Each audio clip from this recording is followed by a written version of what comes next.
Okay, welcome everybody. Today we have the closing session of the seminars for 2024. We have the honor to have the Professor Gerardo Osório, new assistant professor of the Department of Electromechanical Engineering, to do a seminar for us with the title of Sustainable Smart Grid, a glance about renewable generation, home energy management, electric vehicles, and multi-energy system management. Professor Gerardo, please start your presentation. Thank you so much. Thank you, gentlemen. Good afternoon. Thank you. I would like to start to thank Professor Madi for the invitation to do this seminar.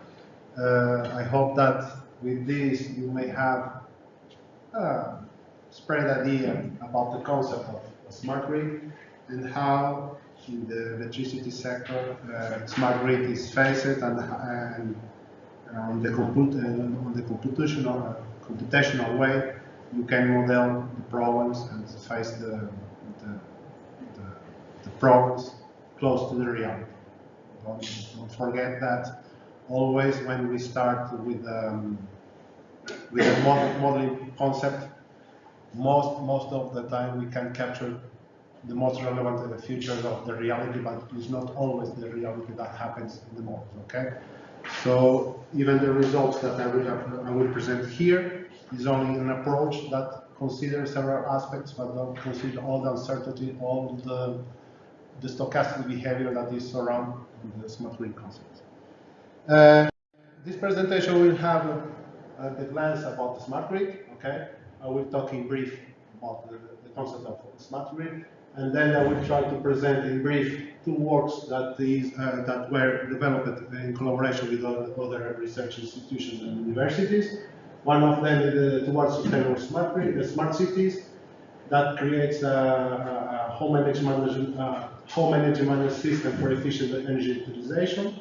And the other one is the optimal dispatch strategy considering a virtual power plant, integrating the hydrogen production with renewable energy and natural gas network. Then I will say thanks to my team and the session. Finish this session with the question and answers session. Okay. Consider now the concept of smart grid. I would like to start with a figure that creates the slide that considers a concept or a general concept of smart grid. If you look at the figure, it's not so different as we know about the current concept of the network, the electrical network. Okay, basically the difference here is related with the sensoring, the integration of new concepts like the energy community concept, the integration of distributed generation mostly by the PV and wind generation, and together with the conventional production of electricity by conventional power plants, diesel, water, big reservoirs, nuclear power plants, and in a network that considers the possibility to create the energy community that shares the energy and may reduce the bottlenecks that the conventional grid faces. Don't forget that the conventional network was created in a vertical structure where the main production goes to the transportation, and the transportation goes to the distribution network. In this concept of smart grids, we have the generation distributed over the transmission and distribution network. And this distribution network was designed in one direction flow. Okay? In the concept of smart grid, the energy flows in bidirectional direction. And this bidirectional direction, if it's not well managed, creates bottlenecks and creates conflicts. Okay? And this is the reason that we need sensory the system turns smarter, because we have the sensory part that manages, for instance, the fluctuation of voltage, frequency, and also understand the demands of the different sectors that can be composed of the grid, okay? And in the critical situations, okay, the network can be disconnected to the main network, okay? And with their own resources, they can restart it in the future period and synchronize again with the network, okay? Then, okay, we have also this can be work in the market, okay? In a market where agents or players work in the way of create profit in the electricity that sells. But here also we have again the energy community, and this energy community is also managed by a player that can interact with the different owners of this community. That can be residential, industry, and the combination of industry, residential, build main facilities like hospitals, like the school, okay, or even another facilities in the main buildings, okay. And according with the specification of each end users, the end user can be also a producer. And here starts a new concept that calls prosumer. That is an end user that consumes and sells energy to the grid. Okay, and this buying and selling energy cannot run in simultaneously. For instance, if I am owner of a PV production, I cannot sell energy to the grid at the same time as I buy energy to the grid. This is not possible because once again, the energy should run in one direction. Okay, or I inject it to the grid, or I absorb it from the grid. That is the principle, and this should work as a network. Okay, so this smart grid is also with the distributed generation. Okay, with the distributed generation creates and mostly because the behavior from the natural endogenous resources like wind and sun, okay, that produce sometimes in periods that we don't need this energy, creates inflexibility. And this inflexibility only can be overcome with a good management of how we can flow this energy to the network, and also by inserting new devices as the storage. This storage can be nowadays is mostly based on batteries. Why? Because nowadays the batteries, the cost of purchasing batteries is reduced compared with this figure that happened that was created 10 years ago. Okay, the same capacity nowadays is half a price that was 10 years ago, and this now is a reality. However, these devices, okay, these storage devices should run in a specific with some technical constraints. For what? For extending the lifetime. To extending the lifetime. Just have in mind that image, the previous image, okay. These batteries should run in a specific with some limitations. Because why? To extend their lifetime, okay, and also to guarantee that even nowadays that it can be cost 25% less than 10 years ago, still are costly, and these should have benefits in a short period, okay. For instance, if we imagine that 10-15 years ago, to equip a house with solar panels with 3.45 kilowatts, with the PV panels that with 7-8% of efficiency, the system costs you around 30,000 euros. Okay, with inverters and so on. Nowadays, the same system with efficiency that has grown around 18% costs you 8,000 euros. Okay, 10,000 euros. Okay, the reduction is more than 60% of it. And this, okay, that is the reason that nowadays, okay, you can be reimbursed in a short period, compared with 10 or 15 years ago, and the profits that you can manage of it, or the reduction bill that you may have over the time of the period of lifetime of the PV cells can be extended for more time. Okay, imagine that people that purchased the PV panels 15 years ago, only now they are receiving the profits, or they are canceling the investment cost. Okay, and now they are receiving the profits. Okay, in a period of over 5 years, because at the end of 20 years of usage, and if there is no changes on the panels, the efficiency drops significantly. Okay, and there are another issues by implementing the smart grid. By implementing smart grid, also needs that all the citizens connected to the grid also may have some literacy, or may know the essential topics, not the details, but the essential topics about how to manage the energy, okay, or how to be sustainable in face of energy.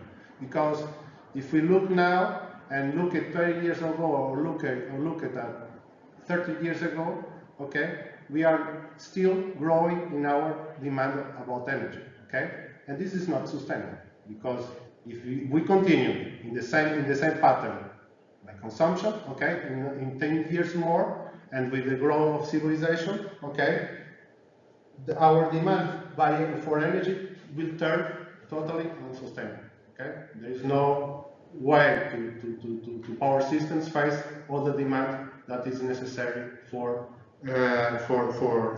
satisfying end users. Why? Because, for instance, electrical vehicles. Okay, 15 years the conventional power system is not designed to absorb this high capacity, high demand of electrical vehicles. Okay, and by the growth of renewable energies and so on, okay, the pattern can be balanced until now. But this is one of the reasons that electrical vehicles don't grow as for instance, the industry electrical vehicles industry expected. Okay, why? Because by imposition of laws and legislation, this is in some way break by each government. Okay, why? Because, for instance, if you go to Germany, until 2 years ago, or more or less 3 years ago, before starting the war in Ukraine, okay, there was incentive to buy an electrical vehicle. Nowadays, this incentive is stopped. Why? Because they face another reality, because they are expecting that with this commission of conventional generation used by coal, okay, and replacing these units by natural gas coming from Russia, they can expect it to supply all the needs of the power system. But the reality was the pipeline, natural gas pipeline, was destroyed, and they restarted the conventional power plants by coal, and stopped the incentives to be more cleaner. These electrical vehicles are nowadays they can be used if people think about it, and there is incentives that can help this behavior. Electrical vehicles most of the time are connected to the network. And why we cannot use part of this energy saved that was stored in low peak periods, for instance, and use them part of this energy in low peak periods? Low peak periods. What does this mean? It means that the behavior of the load during the day is not flat. Okay, it grows from, for instance, from 7 a.m. to 1 p.m. and from 1 p.m. to 3 p.m. Drops, okay, then continues more or less flatter, and then grows again from 5 p.m. till 9, 10 p.m. and then the low peak period ends, and the energy and the load drops to as we call the low peak period. Okay, and by so this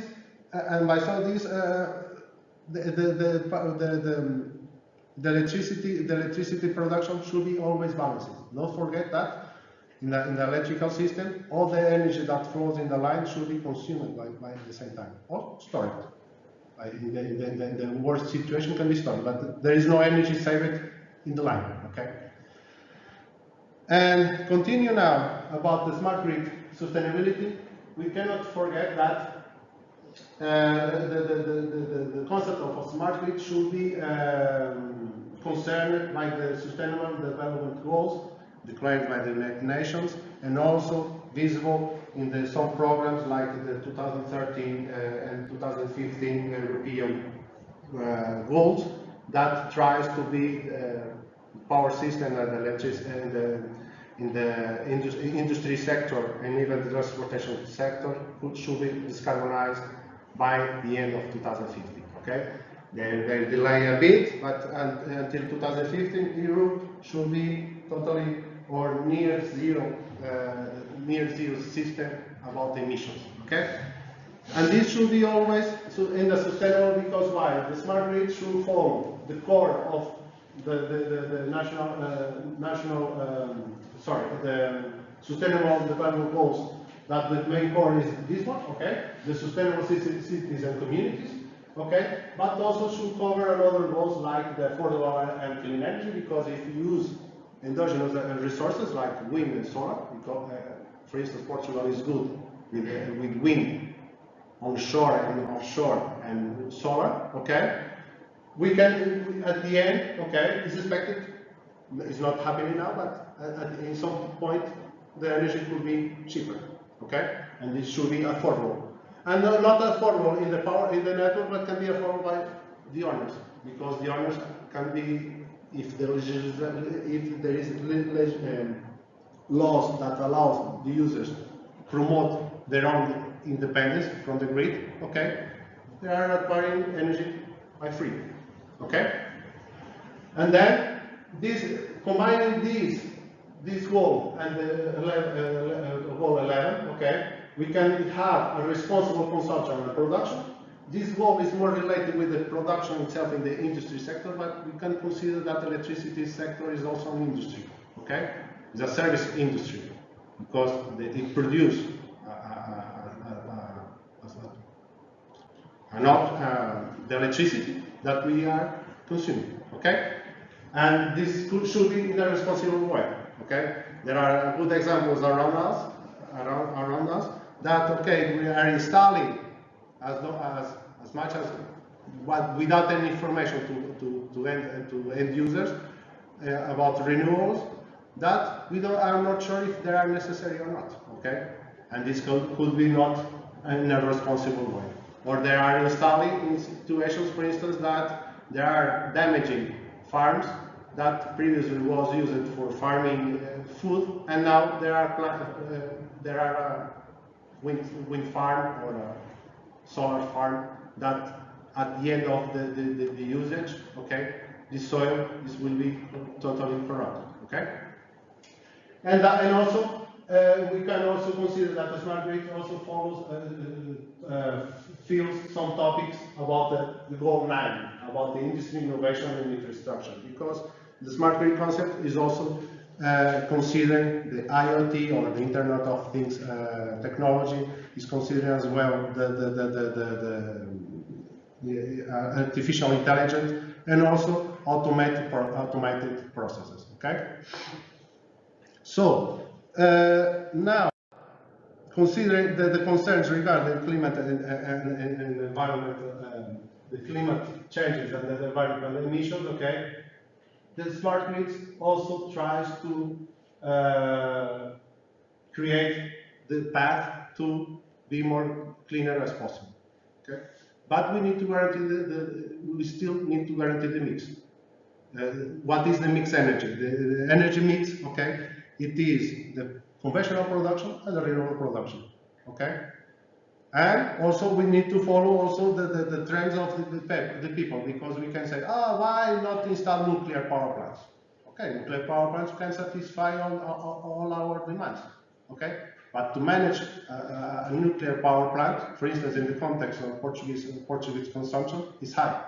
It's challenging because after running a nuclear power plant, it needs to be entered in a certain period of time and should be disconnected in another short period of time. It's not like switching the light, okay, and switch on or switch off, and this can be happen quickly. This has a bit long period.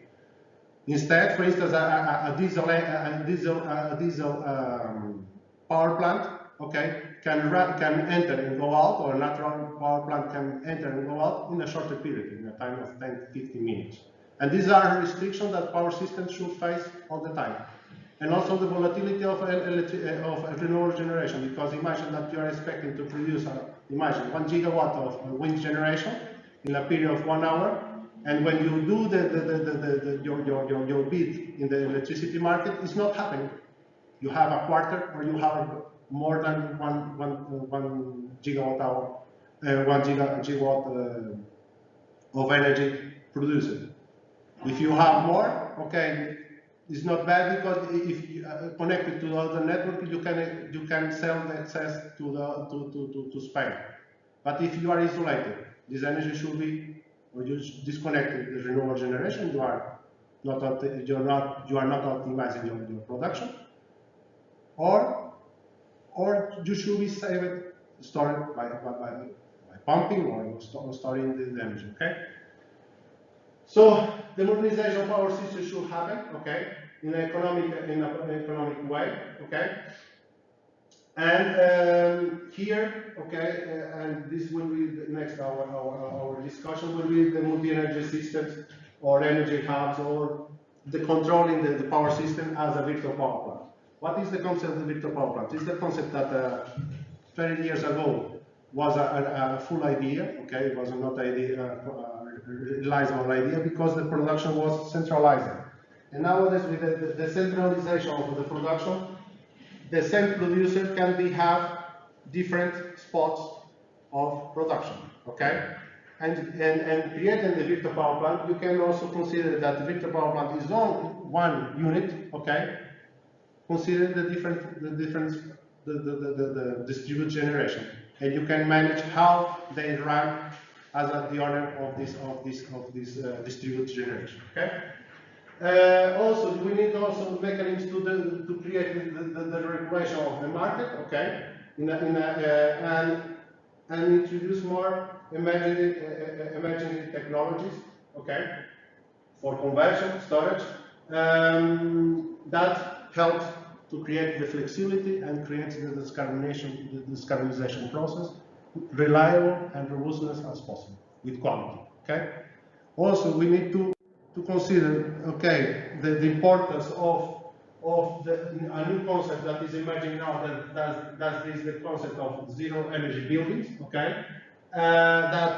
What does this mean? This means that the building should be self-sufficient. Okay. With a good isolation walls, with a good isolation windows, doors, and also with the own production and management of its own pattern. Okay. How can we build this? Through the demand response programs and through more distributed renewable energy sources. Okay. Mostly PV on buildings, but we can consider also as well the wind production. Okay. And introducing as well the benefits of using the electrical vehicles, and also the benefits of using the energy storage systems in the own homes. As you may know, here in Portugal, even that you are the owner of a hydro PV production, you are not allowed to save this energy, or you are using totally in your way, okay? And you have the inverter that guarantees that you are not feeding your storage by the grid, only by the PV production, or otherwise you are not allowed to use the storage units. Okay. Why? Because the regulation here is not open yet to, for instance, in the specific periods of the day, instead to be charged by the PV, you can charge your batteries by the grid. Okay, and this could be overpassed through what? Through the energy communities, okay? Because the energy communities could have shared a main battery. This main battery is saving the energy, the excess energy produced by the PV, and some cells of the battery is also feeding the houses that need that energy, okay? And is apart from the main grid, okay? So the advantages of smart grid, and conclude this part, okay, is the integration of distributed resources, is the dependencies and engagement of end users. Don't forget that end users should be active players on the grid, okay, not as passive as we are now, okay. It needs to create, it helps to create more robustness, more resilience, more flexibility, more quality, and reduce footprint impact. It helps also to reduce the energy poverty, okay? For instance, talking about this, Portugal is one of the countries, southern European country, where energy poverty is, the index energy poverty overpasses 60%. For what? Because most of the houses are not insulated, okay? A few years ago, there was an requirement for end users that the question was simple. Is your house comfortable during the winter and summer? And more than 60% says no, okay? During the summer it's hot, during the winter it's cold. Why? Because the insulation is insufficient or inexistent, okay? There is no insulation, or the insulation is insufficient. And this is not also happened here in Portugal. This also happened for instance, in Greece. It happened in Italy. It's happening in new European countries like Ukraine, like Bulgaria, and so on. Okay, the index is more reduced. This comfort index is more reduced in northern countries like Germany, like Sweden, Norway, and so on. But when you ask these northern people, the European northern people, that if they are comfortable in their houses during the summer, they say no. Because what? During the winter, okay, they have systems that comfortably face the climate outside, but during the summer there is no air conditioning running, okay, and this also creates a challenge here, okay. One of the biggest issues in power system is to face the climatization process, and this is the biggest bill in your house. Okay. Also, the smart grid also promotes the technological advancements and also creates profits to end users and marketplace. Okay. That is the philosophy of smart grid. However, there are challenges to overcome. Is to empower end users with necessary knowledge and tools. Okay.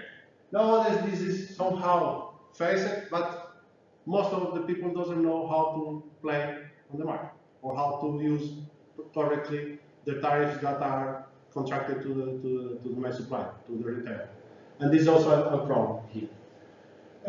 Also, challenges to overcome is the energy poverty eradication or mitigating the energy poverty. Okay, the real integration of artificial intelligence in the power system.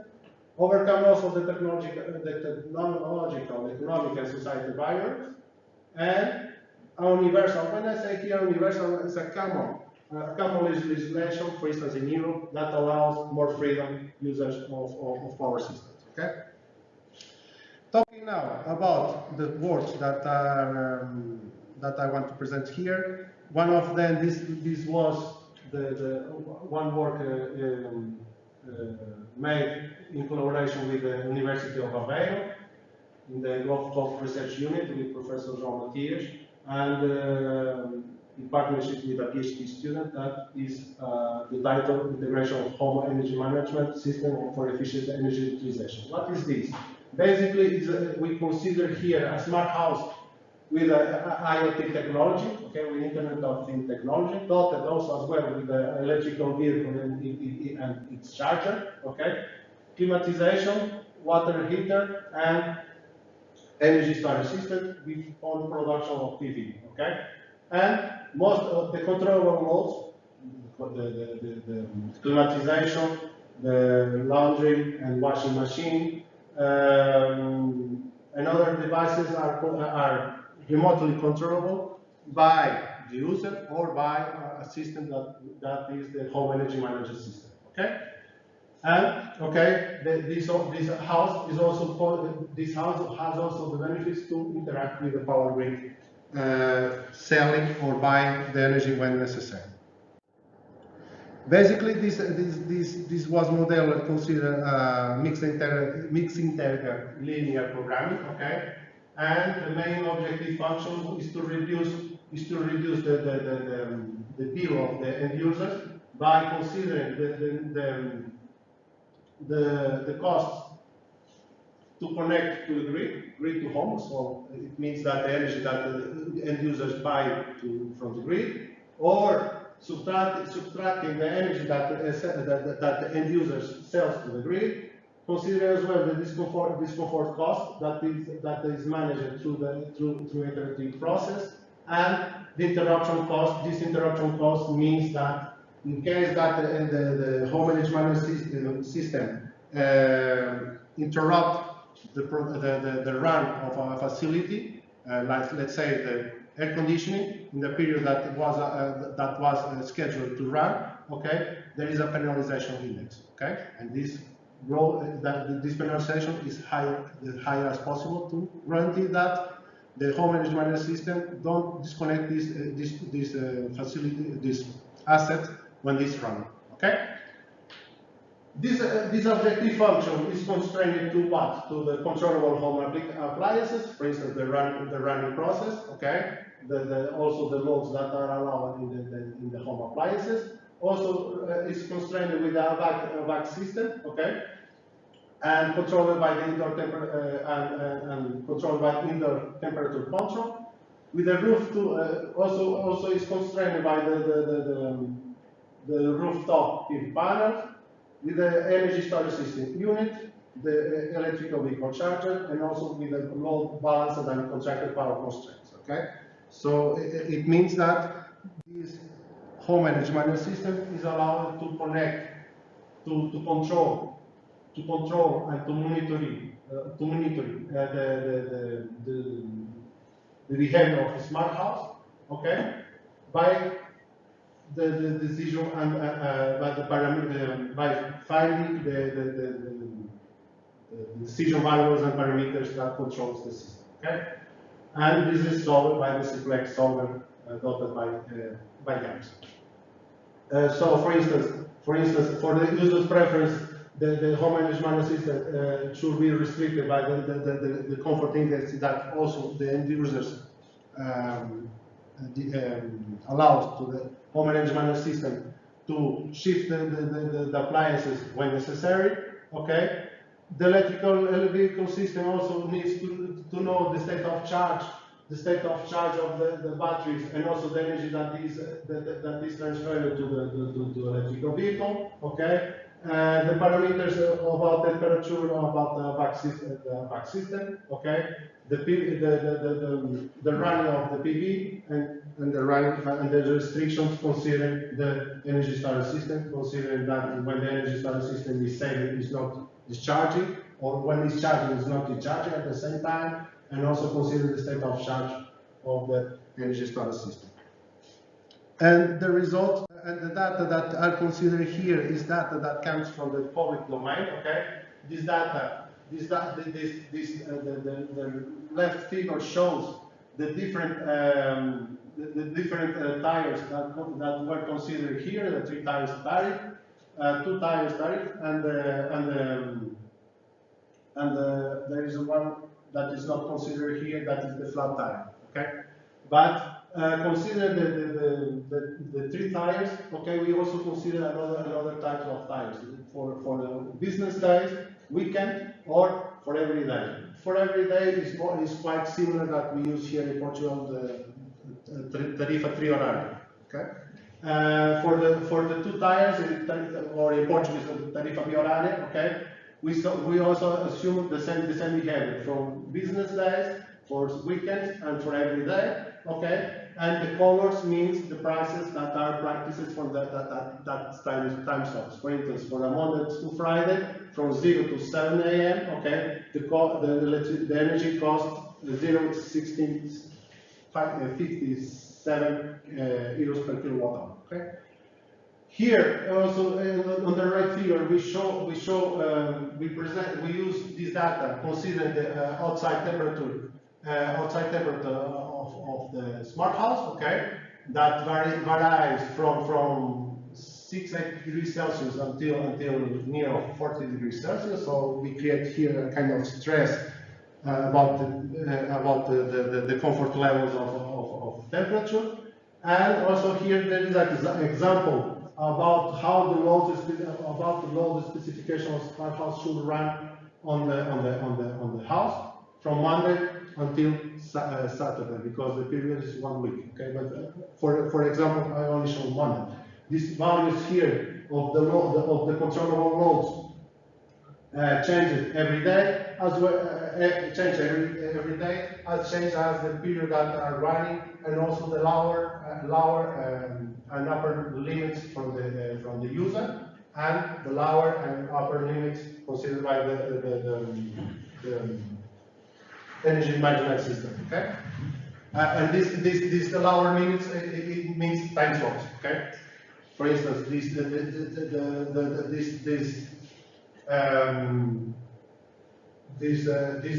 facility that consumes 1.2 kilowatts runs during 1 hour and should run on the time slot 42. Okay, and this continue for the whole period. Okay, for instance, here the user considers that only should run in the period 42 and time slot 42, but the home management system says that can run from the period the time slot 36 until the time slot 44. Okay, and this change for every day. Okay, then considering as well the data. Okay, we consider three scenarios. Where one of the scenarios only analyzes the controllable loads and the AVAC system. The second scenario considers the loads and AVAC, and also as well the behavior of electrical vehicle charging at home. And the third scenario considers that the full system, a full controllable system, where controllable loads, AVAC, electrical charging, and the system composed by the PV and energy storage system runs on. Okay, and the results shows, for instance, that the behavior about the AVAC system during the week. Okay, Monday, Tuesday, Wednesday, and so on. Okay, for a period of 24 hours. Okay, and we guarantee that for instance, the air conditioning runs for a period for the temperature peak hour period. For refreshing the house. Okay. For instance, this day, it means that, for instance, the owner wasn't totally at home. Okay, and this was managed by the home management system. For instance, here we can also show a comparison between two different cases.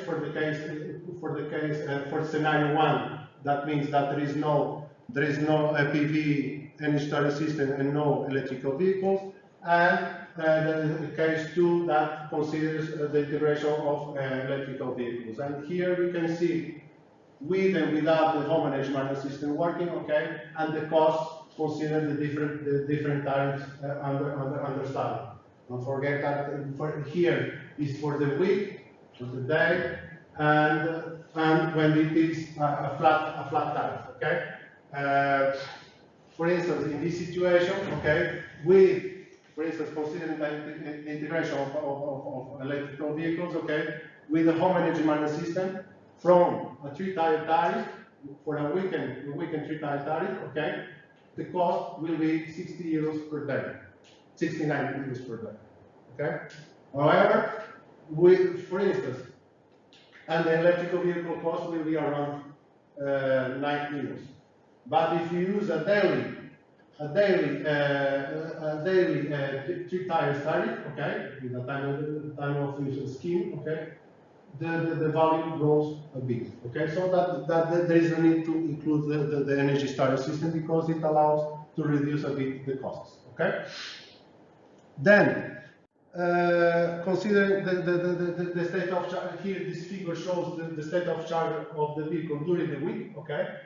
Some of the days the vehicle was allowed to charge 100% of its capacity, but guaranteed that the minimum and maximum value allowed is also happening too, because this electric vehicle was allowed to extend his lifetime to be with a minimum state of charge of 20% and a maximum state of charge of 80%. So it is on the limits. And here, on the right figure, we can see the different, consider the different examples, but there is more here, okay? We can see before and after using the home energy management system, how the home energy management system can postpone or can shift the loads for periods, for off-peak periods, okay? And here, this table shows that, for instance, for a daily three tires tariff, okay, considering the third case scenario, considering installation of 6 kilowatts, an energy storage system of 4 kilowatt hour, okay, the cost can be reduced to 25 euros per day, okay.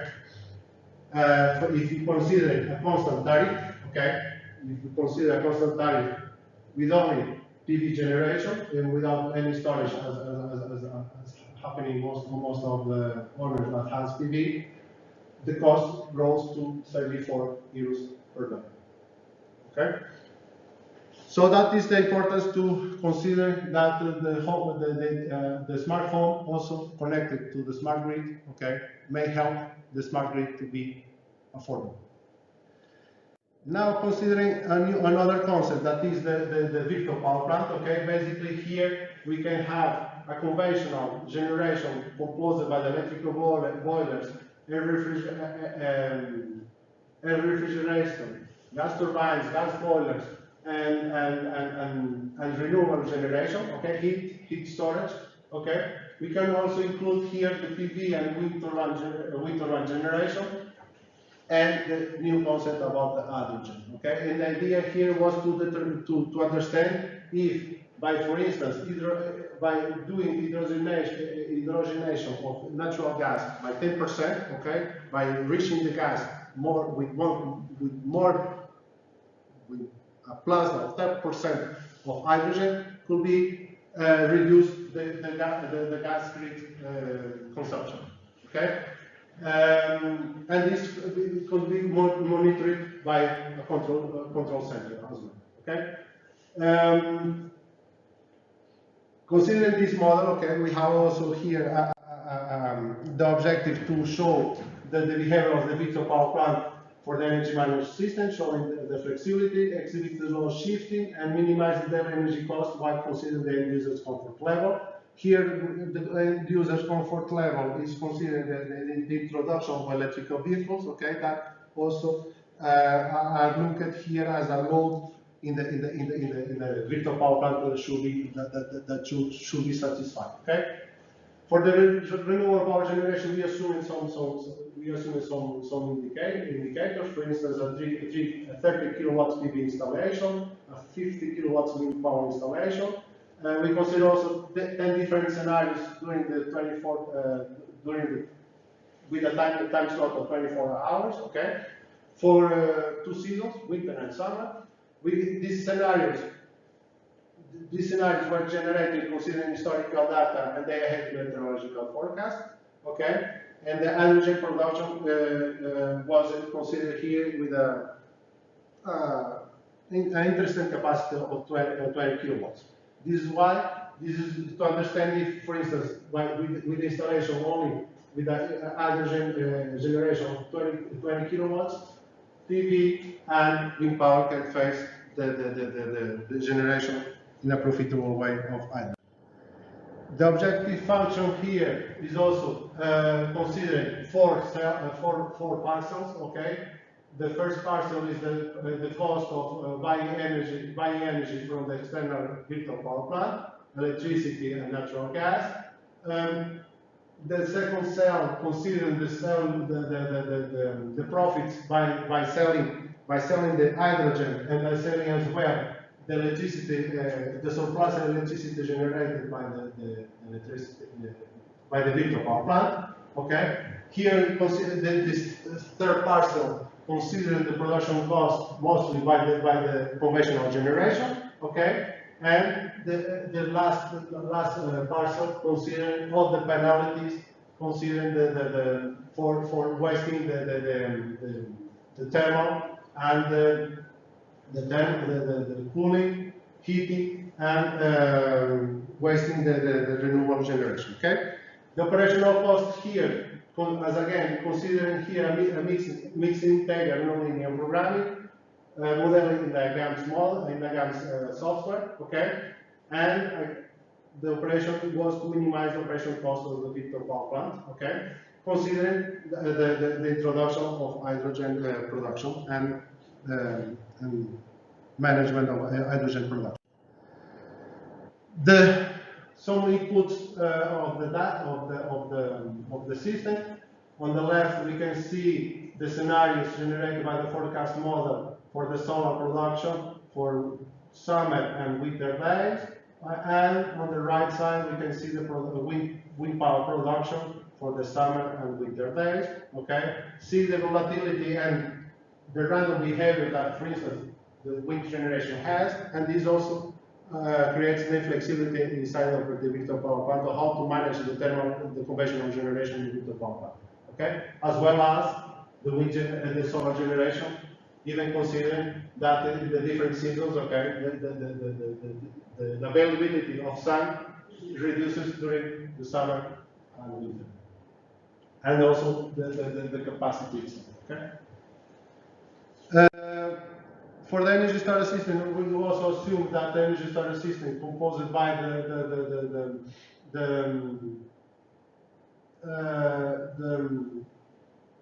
based batteries, okay, the energy storage system is based on batteries with a capacity of 30,000 kilowatt hour and with a minimum energy of 50 kilowatts hour. What this means? This means at the end of the day, okay, should we have a minimum of 50 kilowatts hour to start the new day, okay? The charging capacity is in the small same quantities of 50 kilowatts, okay?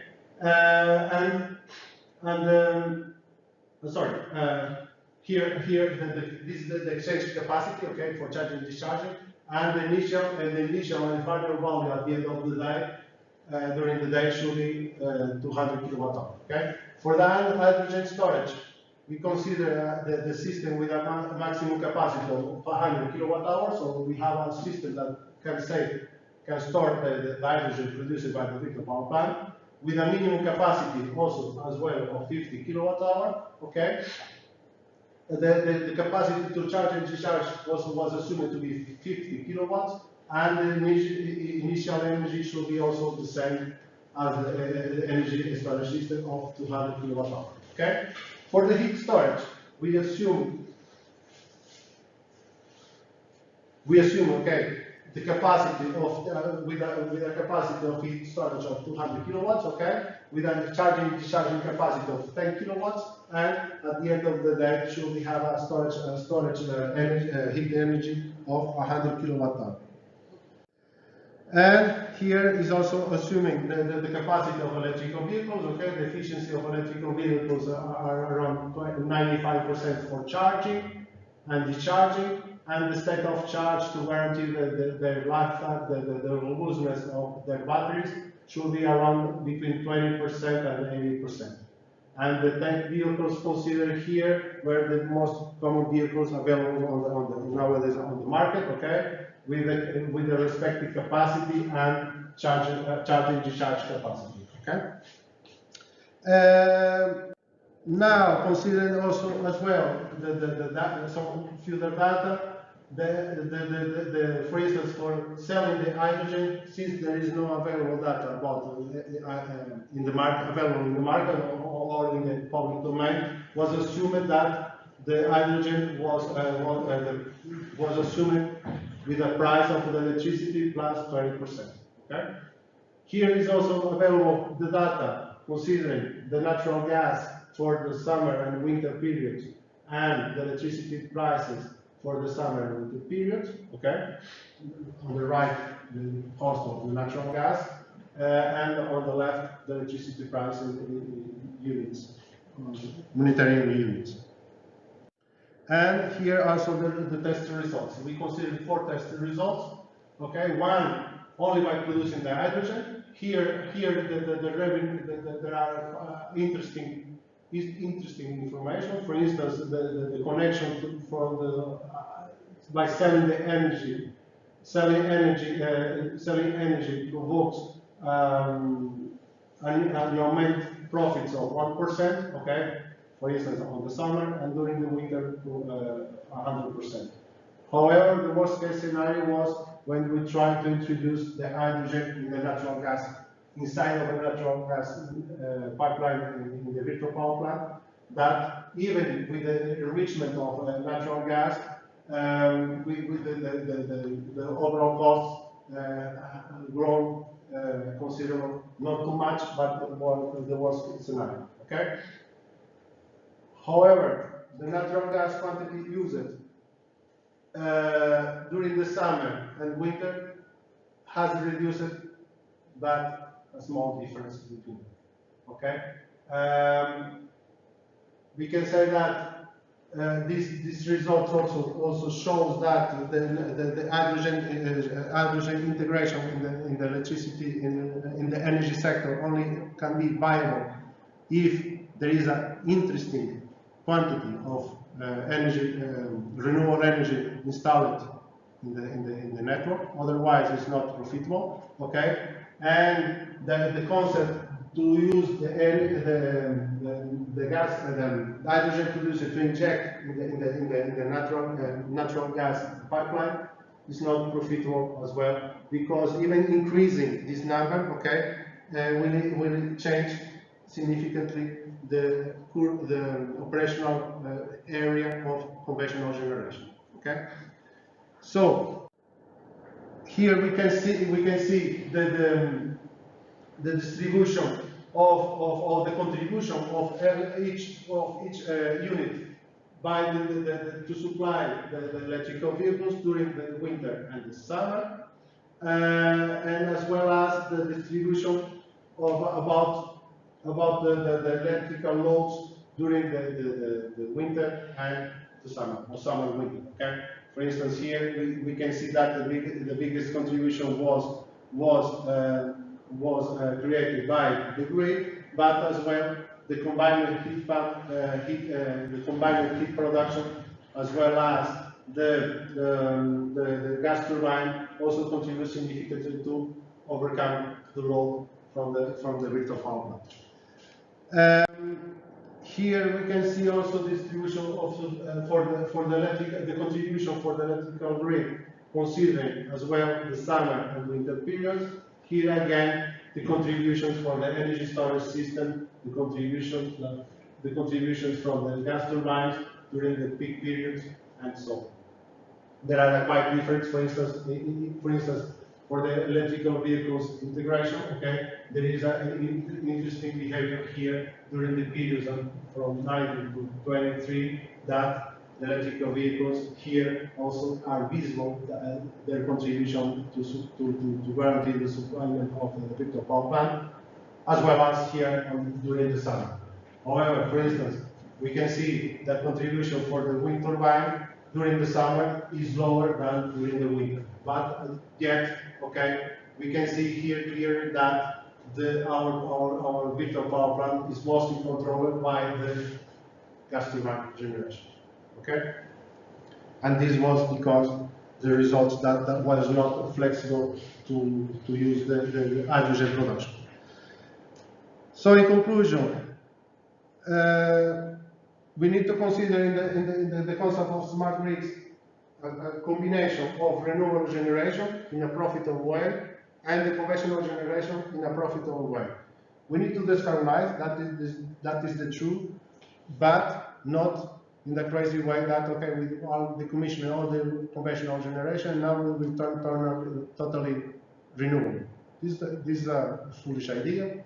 This is not feasible, this is not profitable, this is not sustainable at all, okay? And we need to think as well that the distributed generation also creates challenges to the proper management, okay? We need to empower end users as well with the knowledge to use wisely the energy, and we need to think that in the coming years, instead to continue the growth demand by energy, especially to electricity, we need to stabilize in some way to reduce the consumption, okay? By getting independence from the grid, or by thinking that sometimes disconnecting a light should be better than continue the lights on, okay?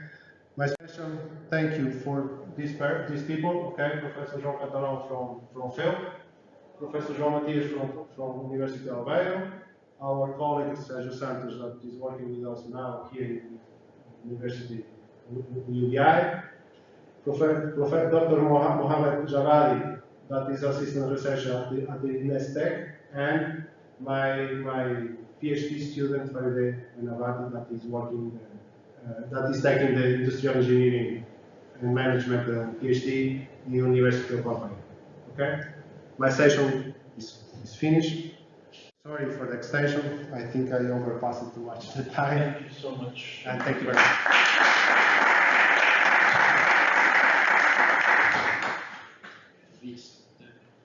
Recording before doing the questions. So if there is any question, please